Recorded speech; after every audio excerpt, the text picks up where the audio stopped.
Well, good evening, everyone. We're here in Greenfield, Llanelli once again. It's good to welcome you.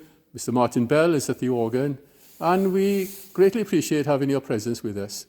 I hope these thoughts are of help to us during this Advent season. I'm sure you all are familiar with the hymn, In the Bleak Midwinter. It's a lovely hymn, and we're going to sing it. At least we're going to try and sing it. As I said last time, I'm not much of a soloist, but I do my best. So we'll sing just the first and the last verse of In the Bleak Midwinter, Frosty Winds Made Moan. Thank you very much, Martin.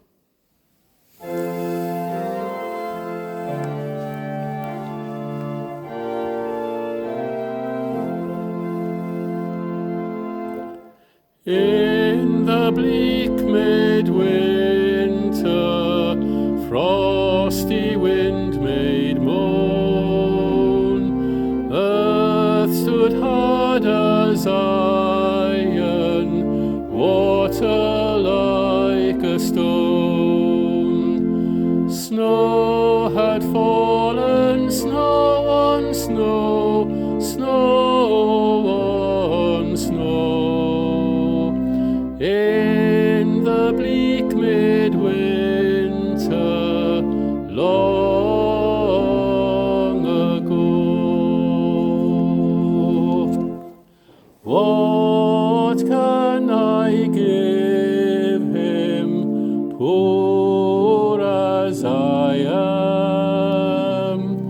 If I were a shepherd, I would bring a lamb. If I were a wise man, I would do my part. Yet what can I give him? Give my heart. That's a really lovely hymn, isn't it? One of my favourites, actually. In the bleak midwinter, frosty winds made moan. I know that perhaps the author has taken a little bit of poetic license there in terms of snow on snow, but certainly it really displays and has a wonderful ethos about it, about the nature of winter. We know that Mary and Joseph came to Bethlehem and they found no room at the inn. They must have been desperate and in a great plight. And because of the generosity and kindness of an innkeeper, they managed to find a place in the stable. Frosty winds made moan. It was a frosty wind, wasn't it? It was a cold wind of uncaring. It was a frosty wind of homelessness that met them when they came to Bethlehem, first of all.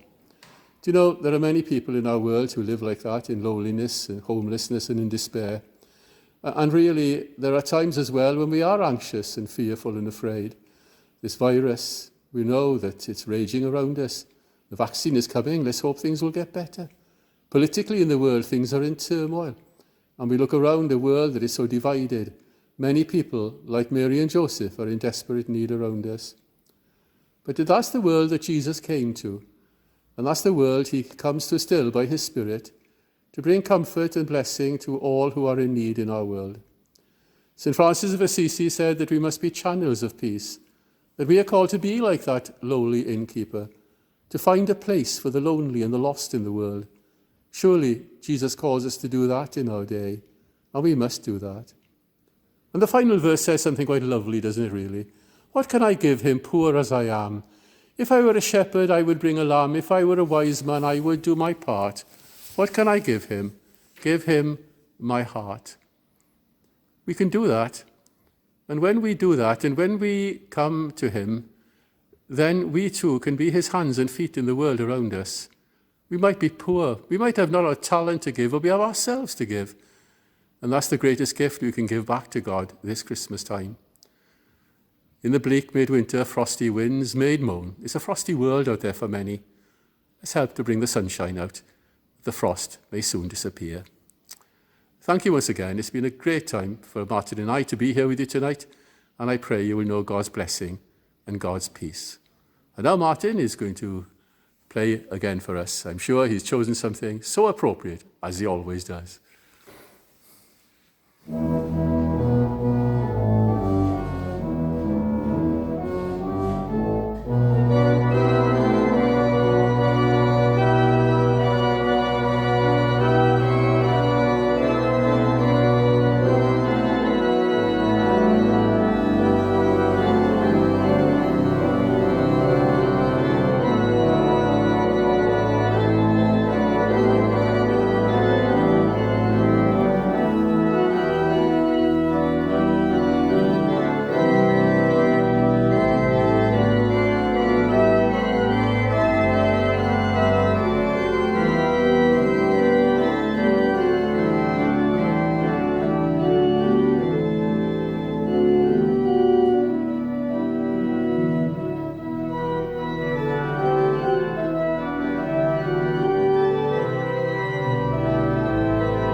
tidings of comfort and joy. Thank you so much, Martin. Good night, everyone, and God bless.